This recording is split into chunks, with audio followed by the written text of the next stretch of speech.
kəndin adı? Sarıyataq kəndidir. Və Hardasa mən deyirəm ki, az kəndlərdən bir balıqçı kəndi 2 dənə milli qəhrəmanım var.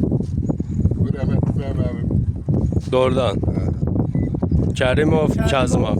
Kazım Ağa, это первый milli qəhrəman Azərbaycana Hüseyn Əmin əmisi. Allah rəhmət eləsin. Birinci Qarabağ müharibəsi dönemində ermənilərə qarşı Gördü vuruşub. birinci Qarabağ müharibəsi. Biri ikinci Qarabağ. А у тебя, получается, дедушка твой здесь icra был? İcra deyil, katib idi. Katib. Sekreter. 43-cü və 48-ci illər ərzində Quvatın katibi olub və babamın vaxtında Zeynalov Allah verdi, Xan Məmmədoğlu.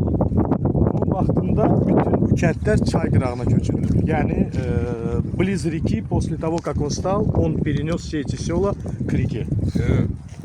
Bunu Eylül üstünde getirip 2022 yılda vaburları biz bastırmışız. Onda buradan çıkıyor. Yani Çeriz rayon gelip buradan gitmiş. Buradan da Pramı rayona geliyor.